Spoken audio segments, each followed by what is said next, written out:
Universitas Tikubang Unisbank Semarang. Eksis sejak 1968. Semua program studi terakreditasi.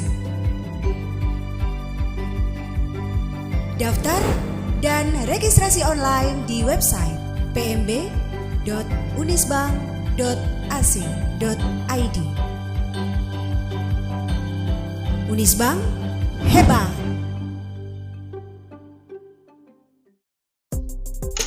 Assalamualaikum warahmatullahi wabarakatuh. Kami di sini akan mempresentasikan tentang audit eksternal SA505 yang beranggotakan. Assalamualaikum warahmatullahi wabarakatuh. Halo teman-teman semua, perkenalkan nama saya Nabila Safa Putri Rosadani dengan NIM 1905520617. Saya dari Prodi S1 Akuntansi Universitas Tikubang Unisbank Semarang. Assalamualaikum teman-teman, perkenalkan nama saya Sally Agustianingrum dengan NIM 1905520019 dengan Prodi S1 Akuntansi Fakultas Ekonomi dan Bisnis dan mata kuliah Pengauditan 2. Perkenalkan juga nama saya Sevia Kumalasari dengan NIM 1905520015. Nah, di sini saya akan menjelaskan tentang ruang lingkup dan tanggal efektif SA505 ini.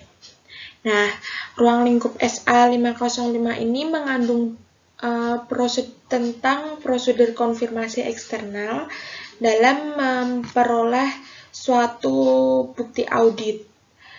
Nah, dan tanggal efektif pada SA505 ini efektif pada tanggal 1 Januari 2014 untuk non-emiten dan 1 Januari 2013 untuk emiten. Nah, di slide selanjutnya saya akan membahas tentang konfirmasi eksternal, pengertian dari konfirmasi eksternal. Nah, pengertian dari konfirmasi eksternal adalah merupakan bukti audit yang diperoleh sebagai respon tertulis langsung kepada auditor dari pihak ketiga, baik dalam bentuk kertas atau secara elektronik atau media lainnya. Contoh, pihak eksternal adalah contoh dari pihak eksternal ini adalah bank dan supplier. Nah, tujuan dari konfirmasi eksternal ini adalah untuk mendesain dan melakukan prosedur untuk memperoleh bukti audit yang relevan dan andal untuk dijadikan sebagai bukti audit dalam proses auditing suatu laporan keuangan suatu perusahaan. Nah, selanjutnya, SA500 ini mengindikasikan bahwa kendala bukti audit dipengaruhi oleh sumber dan sifatnya. Dan ini juga tergantung pada kondisi individual yang dari suatu bukti audit tersebut diperoleh. Nah, SA ini juga mencakup generalisasi berikut yang relevan terhadap bukti audit. Yang pertama, bukti audit lebih andal ketika diperoleh dari sumber independen dari luar entitas atau dari luar perusahaan yang sedang diaudit. Yang kedua, bukti audit yang diperoleh langsung oleh auditor lebih andal daripada bukti audit yang diperoleh secara tidak langsung melalui penarikan kesimpulan. Mengapa? Karena penarikan kesimpulan itu lebih dari bersifat umum.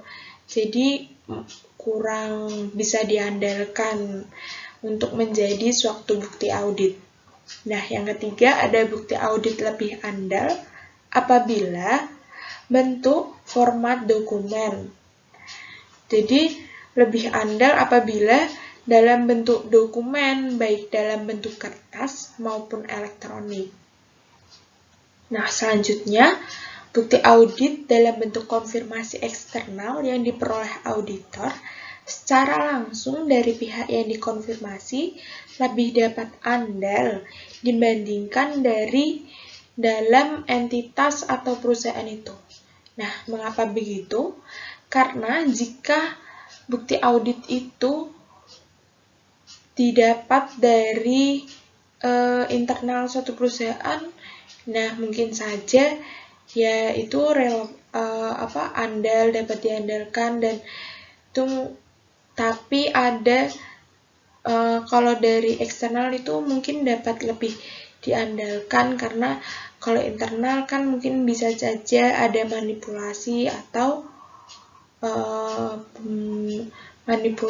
atau kecurangan yang dilakukan oleh suatu perusahaan. Nah, next slide. Nah, lalu pentingkah konfirmasi eksternal sebagai bukti audit?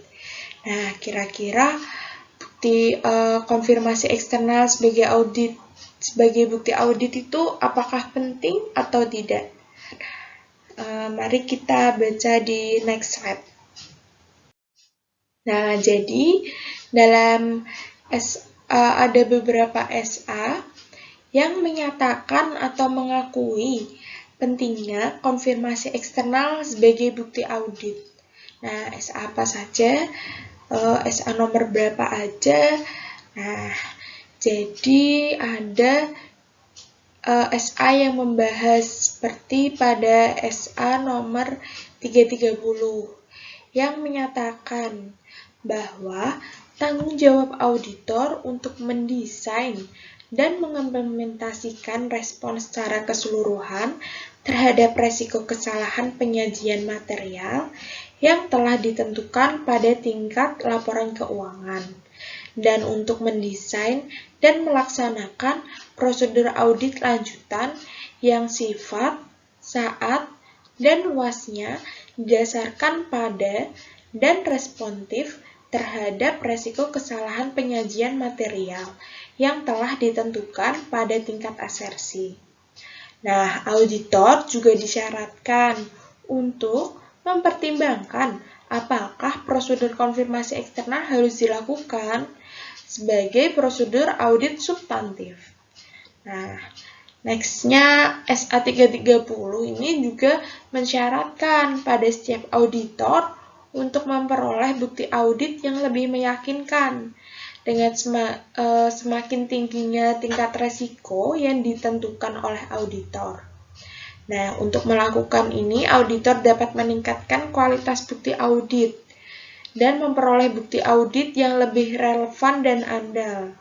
Seperti contoh, auditor dapat menekankan untuk memperoleh bukti audit secara langsung dari pihak ketiga atau memperoleh bukti pendukung dari beberapa pihak independen. SA 330 juga mengindikasikan nih bahwa prosedur konfirmasi eksternal dapat membantu auditor dalam memperoleh bukti audit yang dengan tingkat keandalan yang lebih tinggi.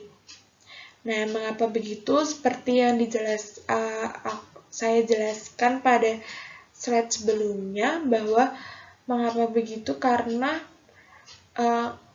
sangat minim untuk dilakukan kecurangan-kecurangan. Tingkat keandalan tinggi yang diperlukan untuk merespon resiko signifikan atau kesalah penyajian material, baik sebagai kecurangan maupun salah penyajian. Jadi auditor dapat menilai apakah ini merupakan kecurangan atau salah penyajian laporan keuangan perusahaan tersebut. Nah, next slide ada permintaan konfirmasi positif. Nah, permintaan konfirmasi positif itu adalah suatu permintaan konfirmasi kepada pihak ketiga untuk merespon secara langsung kepada auditor yang menunjukkan apakah pihak yang dikonfirmasi tersebut setuju atau tidak setuju dengan pada permintaan konfirmasi atau menyediakan konfirmasi yang diminta. Nah, selanjutnya, next slide, ada permintaan konfirmasi negatif. Nah, apa itu permintaan konfirmasi negatif? Nah, permintaan konfirmasi negatif sendiri adalah suatu permintaan konfirmasi kepada pihak ketiga untuk merespon secara langsung kepada auditor hanya jika pihak yang dikonfirmasi tidak setuju dengan informasi yang terdapat pada permintaan konfirmasi.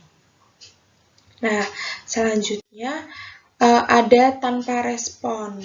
Nah, apa itu tanpa respon? Suatu tanpa respon tersendiri itu adalah suatu kegagalan dari pihak yang dikonfirmasi untuk merespon sebagian atau secara penuh terhadap permintaan konfirmasi positif atau sebuah permintaan konfirmasi yang kembali karena tidak sampai kepada pihak yang dikonfirmasi. Nah, jadi tanpa respon itu semisal seorang auditor meminta konfirmasi kepada pihak ketiga. Nah, namun pihak ketiga itu tidak ada balasan atau timbal balik balasan kepada auditor. Nah, jadi itu yang dinamakan dengan tanpa respon, atau bisa aja tidak ada balasan sama sekali dari pihak ketiga yang dikonfirmasi ini. Nah, next slide, ada penyimpangan. Nah, apakah penyimpangan itu? Penyimpangan itu adalah seperti yang ditulis pada slide berikut. Penyimpangan itu adalah suatu respon yang menunjukkan perbedaan antara informasi yang diminta untuk dikonfirmasi atau informasi yang terdapat dalam catatan entitas dengan informasi yang disediakan oleh pihak yang dikonfirmasi. Nah, jadi itu penjelasan tentang penyimpangan. Karena adanya perbedaan antara informasi yang diminta dengan informasi yang diminta untuk dikonfirmasi yang terdapat dalam catatan entitas. Jadi terdapat perbedaan antara konfirmasi yang diminta dengan antara dengan catatan entitas tersebut atau catatan perusahaan. Jadi ada perbedaan. Nah, itu yang disebut dengan penyimpangan. Ketentuan prosedur konfirmasi eksternal. Yang pertama, tentukan akun yang dikonfirmasi. Artinya, prosedur konfirmasi eksternal seringkali dilakukan untuk mengonfirmasi atau meminta informasi tentang saldo akun dan unsurnya. Konfirmasi dapat juga digunakan untuk mengonfirmasi ketentuan dalam perjanjian, kontrak, atau transaksi antara entitas dengan pihak lain, atau untuk mengonfirmasi tidak adanya kondisi tertentu seperti perjanjian tambahan. Yang kedua adalah memilih pihak yang tepat untuk dikonfirmasi, yang artinya adalah respons atas permintaan konfirmasi merupakan bukti audit yang lebih relevan dan andal. Penggunaan permintaan konfirmasi dikirimkan kepada pihak yang dikonfirmasi, yang diyakini oleh auditor mengetahui tentang informasi yang dikonfirmasi. Sebagai contoh, seorang personel institusi keuangan yang berpengetahuan tentang transaksi atau pengaturan yang kepadanya permintaan konfirmasi. ditujukan merupakan orang yang paling tepat di institusi keuangan tersebut untuk diminta konfirmasi. Yang ketiga adalah mendesain permintaan konfirmasi, termasuk menentukan apakah permintaan telah dialamatkan dengan tepat dan berisi informasi jawaban untuk dikirimkan secara langsung kepada auditor. Yang artinya adalah format permintaan konfirmasi dapat secara langsung memengaruhi tingkat respons konfirmasi, keandalan dan sifat dari bukti yang diperoleh dari respon.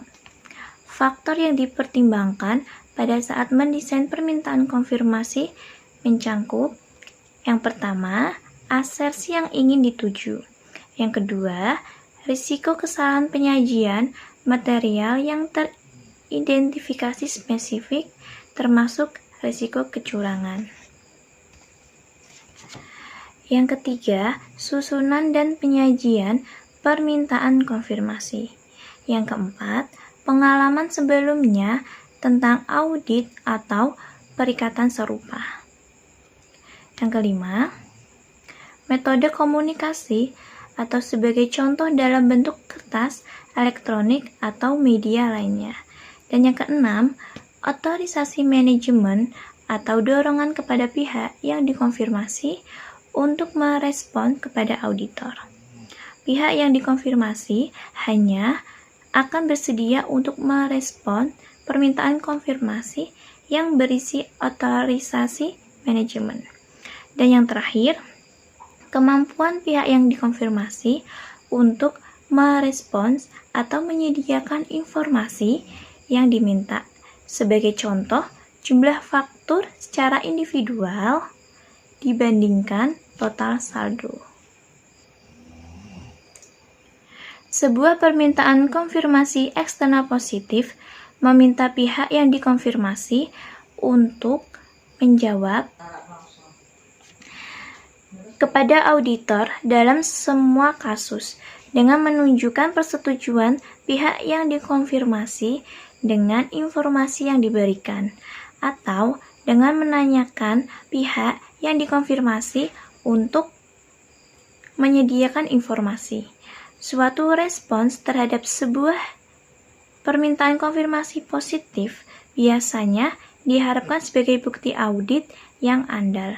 Namun, ada risiko bahwa pihak yang dikonfirmasi mungkin membalas permintaan konfirmasi tanpa melakukan verifikasi apakah informasi adalah benar. Auditor dapat mengurangi risiko ini dengan menggunakan permintaan konfirmasi positif yang tidak menyatakan jumlah atau informasi lainnya dalam permintaan konfirmasi dan menanyakan pihak yang dikonfirmasikan untuk mengisi jumlah atau melengkapi informasi lainnya. Di sisi lain, penggunaan metode permintaan konfirmasi kosong mungkin dapat mengakibatkan tingkat respon yang rendah karena adanya usaha tambahan yang diperlukan oleh pihak yang dikonfirmasi.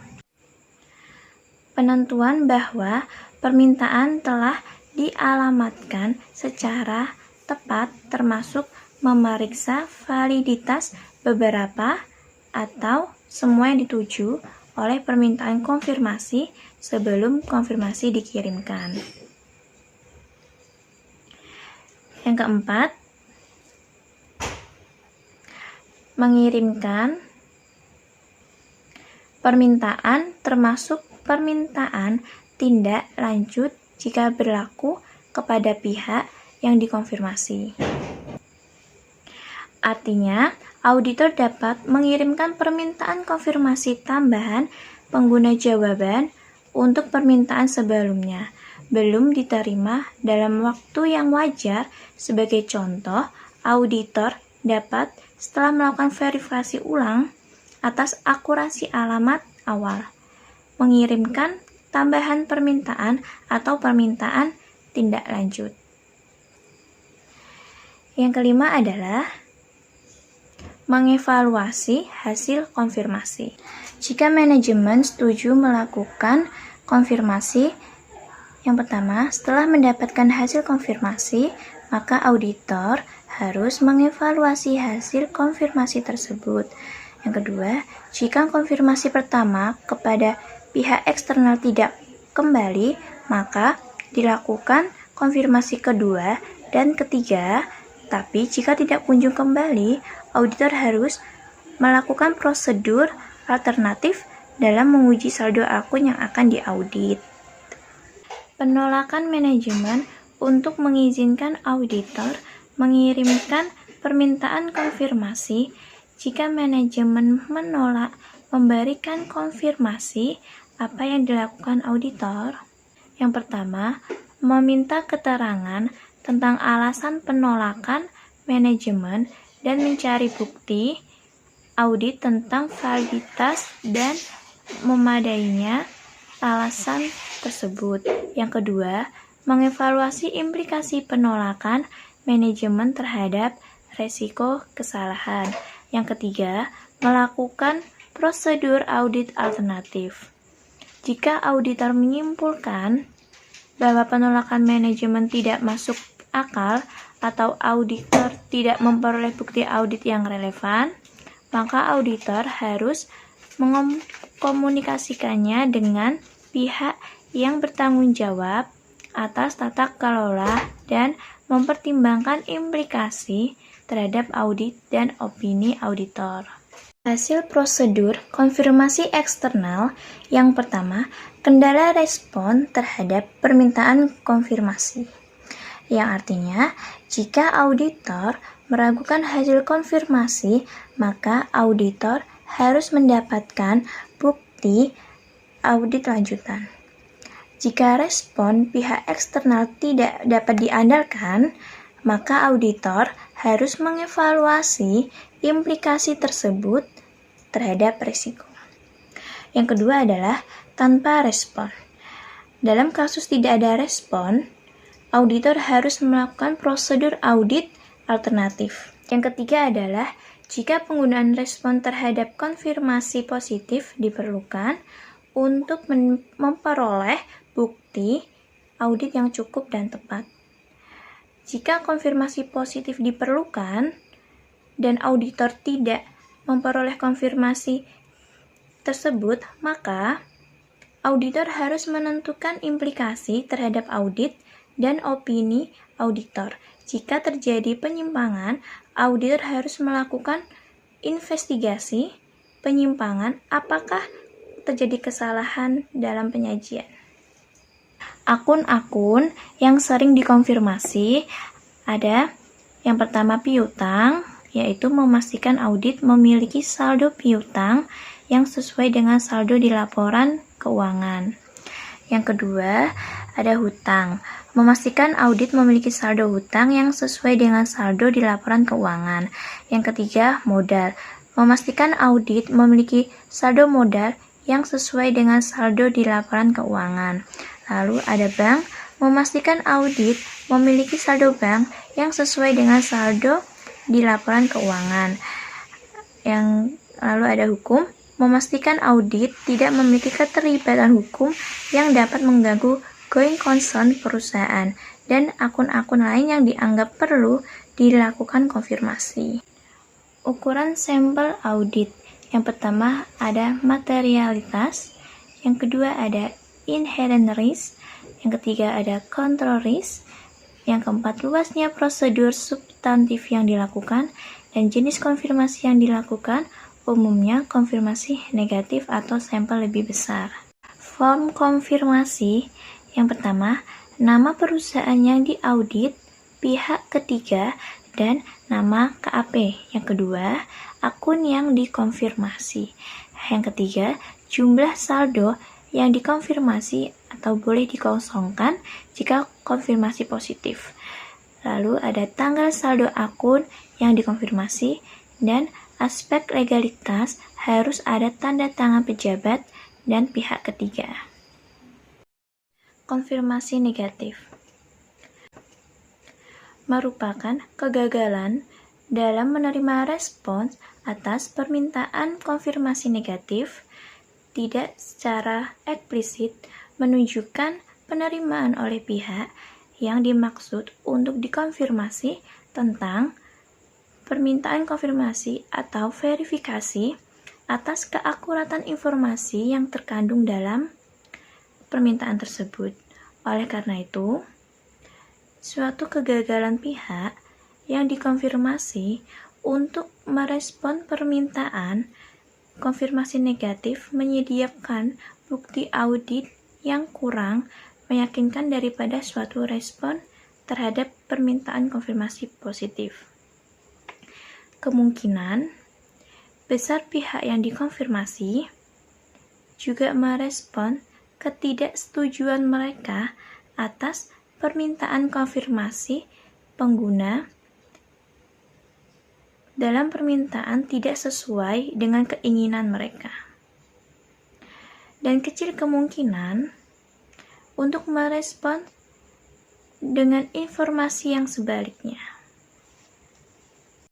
Sebagai contoh, pemilik rekening bank kemungkinan besar lebih merespon penggunaan mereka yakin bahwa saldo pada akun mereka tercatat lebih kecil daripada yang tercantum dalam permintaan konfirmasi.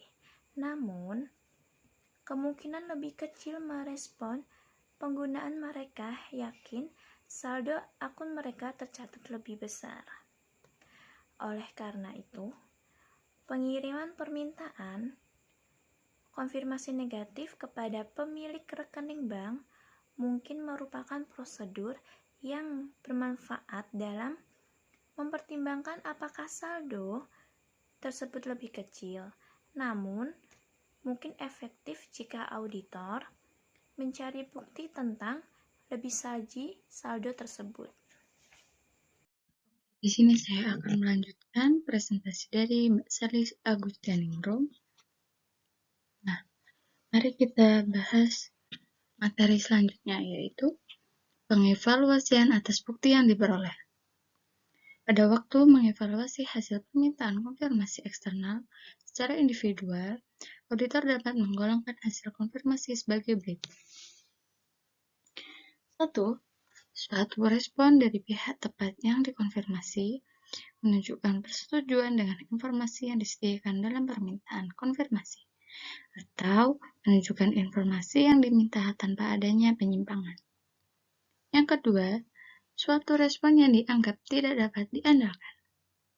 Yang ketiga, suatu permintaan konfirmasi yang tidak direspon. Yang keempat, suatu respon yang menunjukkan suatu penyimpangan.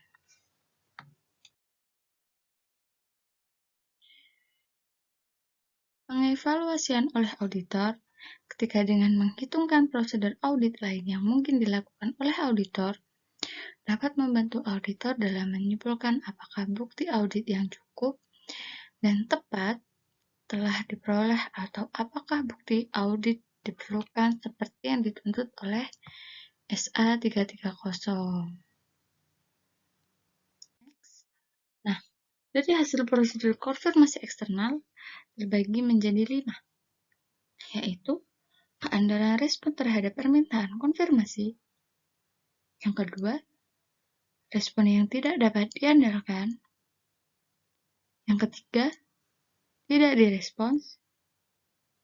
Yang keempat, penggunanya suatu respon atas permintaan konfirmasi positif diperlukan untuk memperoleh bukti audit yang cukup dan tepat. Yang kelima, penyimpangan. Nah,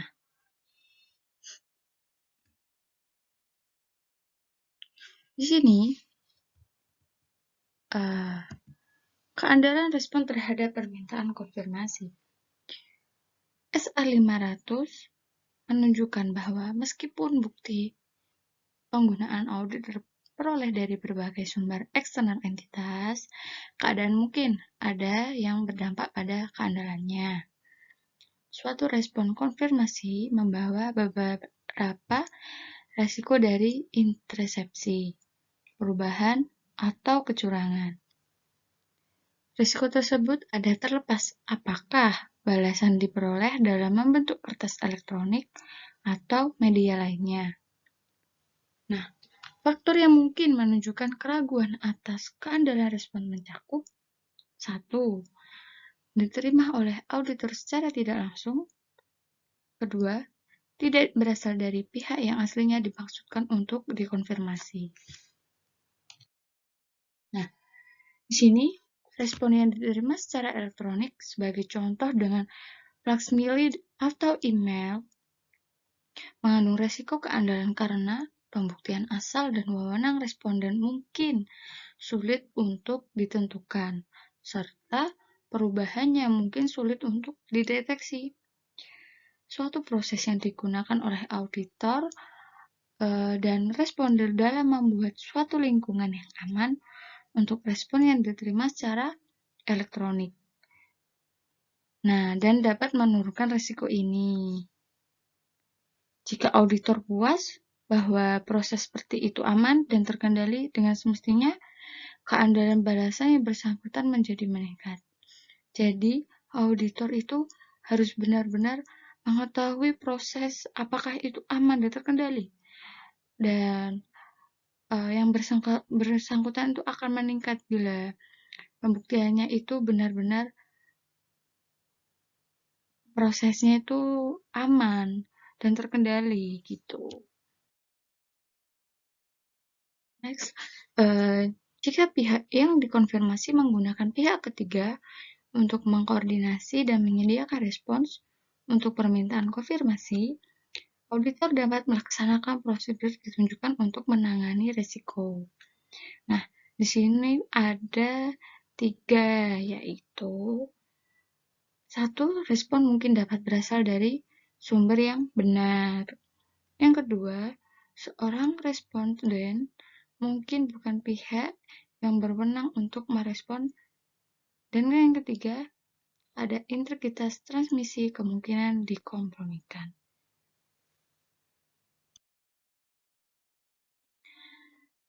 Nah, selanjutnya, auditor diharuskan oleh SA 500 untuk menentukan apakah memodifikasi atau menambah prosedur untuk menyelesaikan keraguan terhadap keandalan informasi yang digunakan sebagai bukti audit.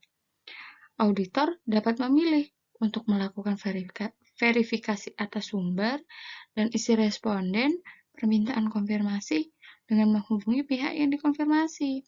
Jadi, auditor itu harus melakukan verifikasi terhadap sumber tersebut dan mengetahui isi respon permintaan konfirmasi tersebut. Nah, dengan menghubungi pihak yang dikonfirmasi. Begitu. Kemudian, suatu respons terhadap permintaan konfirmasi dapat berisi bahasa yang bersifat membatasi terkait dengan penggunaannya. Pembatasan tersebut tidak perlu mengurangi keandalan respon tersebut sebagai bukti audit. Kemudian, dengan sendirinya, suatu respon lisan terhadap suatu permintaan konfirmasi tidak memenuhi definisi sebagai konfirmasi eksternal, karena bukan merupakan respon tertulis secara langsung kepada auditor. Namun, pada waktu memperoleh respon lisan atas permintaan konfirmasi, auditor mungkin dapat tergantung kondisi meminta pihak yang dikonfirmasi untuk merespon secara langsung kepada auditor. Jika respon tersebut tidak sesuai dengan paragraf 12, auditor mencari bukti audit lagi untuk mendukung informasi dalam respon lisan tersebut. Nah, 2. Respon yang tidak dapat diandalkan.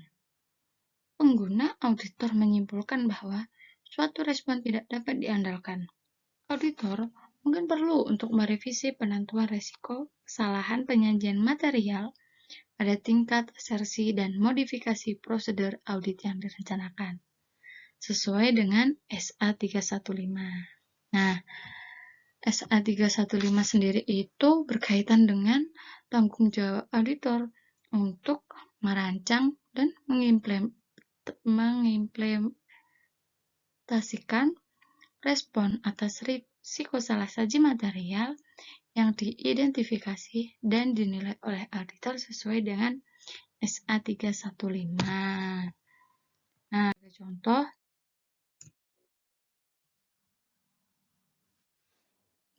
Seperti contoh yang tadi, oke. Kemudian nomor 3, tanpa batas. Auditor harus melakukan prosedur audit. Contoh prosedur audit alternatif untuk memproses bukti audit yang relevan dan handal. Yang dapat dilakukan oleh auditor mencakup 1. Untuk saldo akun piutang. Nah, untuk saldo akun piutang sendiri itu untuk apa? Untuk memeriksa penerimaan kas khusus setelah tanggal neraca, dokumen pengiriman, dan penjualan mendekati akhir periode. Kemudian yang kedua, untuk saldo akun utang. Untuk saldo akun utang sendiri itu apa? Untuk memeriksa pengeluaran kas setelah tanggal neraca atau korespondensi dengan pihak ketiga dan catatan lainnya. Contohnya yaitu penerimaan barang. Kemudian, sifat dan luas prosedur audit alternatif dipengaruhi oleh akun yang asli menimbulkan tanda tanya. Permintaan konfirmasi tidak dibalas dapat menunjukkan suatu risiko kesalahan penyajian material yang sebelumnya tidak teridentifikasikan. Dalam situasi ini, auditor mungkin perlu merevisi penilaian risiko kesalahan penyajian material pada asersi dan memodifikasi prosedur audit yang direncanakan dengan SA 315. Nah, 315 tadi sudah dijelaskan. Kemudian 4. Penggunaan suatu respon atas permintaan konfirmasi positif diperlukan untuk memperoleh bukti audit yang cukup dan tepat. Dalam kondisi tertentu, auditor dapat mengidentifikasi suatu risiko kesalahan penyajian material telah ditentukan pada tingkat asersi yang untuk respons terhadap permintaan konfirmasi positif diperlukan untuk memperoleh bukti yang cukup dan tepat. Nah, kondisi seperti itu dapat terdapat 2, yaitu informasi yang tersedia untuk menguatkan asersi manajemen hanya tersedia di luar entitas. Dan yang kedua, faktor risiko kecurangan khusus seperti risiko manajemen, mengesampingkan pengendalian, atau risiko kolusi yang dapat melibatkan karyawan atau manajemen. Mencegah auditor untuk mengendalikan bukti dari entitas. Dan yang terakhir yaitu penyimpangan. Nah, penyimpangan sendiri itu penyimpangan yang tercatat dalam respon terhadap permintaan konfirmasi dapat menunjukkan kesalahan penyajian atau potensi kesalahan penyajian dalam laporan keuangan.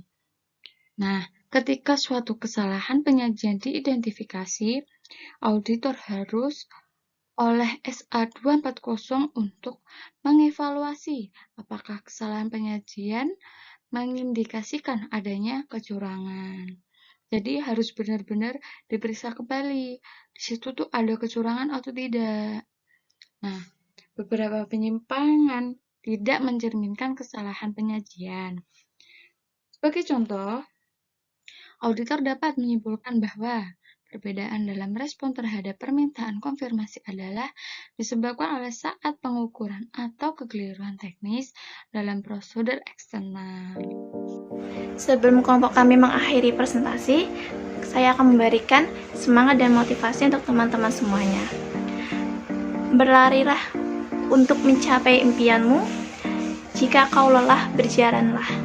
Jangan kau berhenti, karena setiap langkah akan mengantarkanmu ke masa depan yang cerah. Artinya, Semangat dalam mencari pendidikan setinggi-tingginya. Jangan sampai kata menyerah ada di dalam kamus kehidupanmu, yang mana akan merubah masa depanmu menjadi lebih buruk dari yang sekarang. Semangat untuk teman-teman semua yang sedang berjuang, dan semangat teman-teman semua yang belajar di Universitas Tikubang Unisbank Semarang. Dan semangat teman-teman, jangan pernah menyerah, jangan pernah putus asa, selalu berjuang, selalu semangat untuk meraih apa yang kita mau. Nah, di sini saya akan menyampaikan sebuah motivasi atau kata-kata. Jadi kata-katanya ini adalah pendidikan merupakan tiket untuk masa depan dan hari esok untuk orang-orang yang telah mempersiapkan. Nah, jadi pendidikan itu sangat penting dan kita harus mempersiapkan hari esok dengan cara memperoleh pendidikan yang setinggi-tingginya.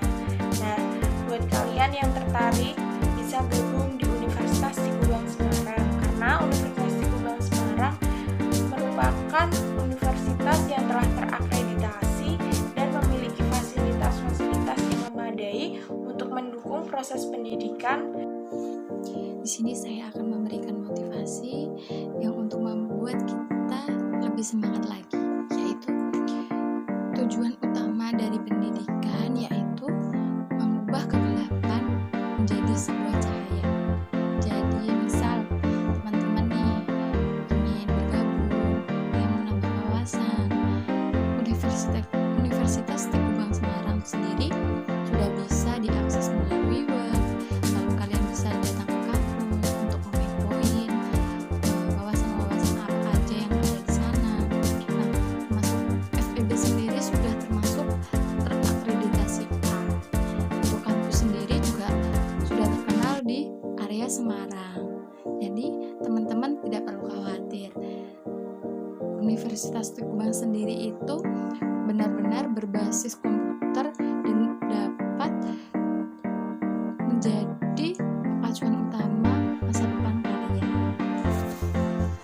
Nah, untuk teman-teman semuanya jangan lupa like, komen, dan subscribe ya. Sekian dari kelompok kami, kurang lebihnya mohon maaf. Terima kasih. Jika ada kesalahan dalam penggunaan kata, mohon maaf yang sebesar-besarnya. Wassalamualaikum warahmatullahi wabarakatuh.